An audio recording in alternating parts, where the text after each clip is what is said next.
নমস্কার বন্ধুরা, জানা হোমিওপ্যাথি চ্যানেলে আপনাদের স্বাগত জানাই। আশা করি আপনারা সবাই ভালো আছেন।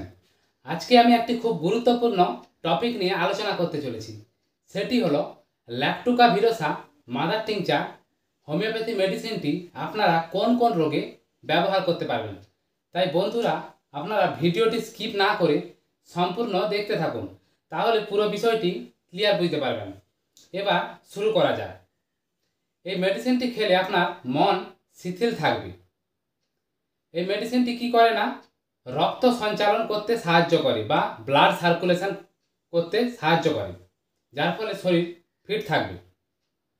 আপনার যদি শরীরে খুব মাথা ব্যথা হয়, এই মাথা ব্যথা কমানোর জন্য এটি খুব ভালো মেডিসিন। যে কোনো ধরনের মাথা ব্যথা খুব ভালো কাজ হবে। আপনার যদি পেট ফাঁপার সমস্যা হয়, পেটে ব্যথার সমস্যা হয়, সেক্ষেত্রে এই ওষুধটি আপনারা খেতে পারেন। এছাড়া আপনার যদি শ্বাসকষ্টের সমস্যা হয়, নিঃশ্বাস প্রশ্বাস নিতে অসুবিধা হয়, সেক্ষেত্রে এই ওষুধটি খুব ভালো কাজ করে।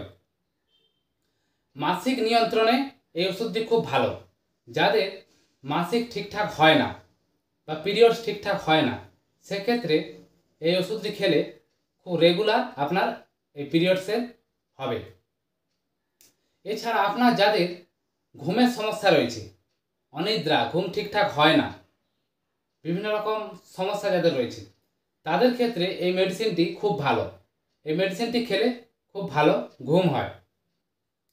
এগুলো হলো এর কাজ। এই ওষুধগুলো খেলে আপনারা এই কাজ পাবেন। এবার আসি এর ডোজ। আপনারা এই ওষুধটি কতটা পরিমাণে খাবেন, এটা অবশ্যই আপনাদের জানা প্রয়োজন।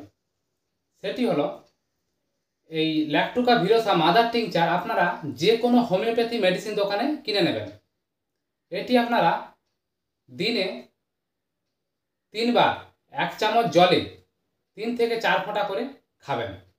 আরেকবার বলে দিই, দিনে 3 বার খাবেন, 1 চামচ জলে 3 থেকে 5 ফোঁটা মিশিয়ে খাবেন।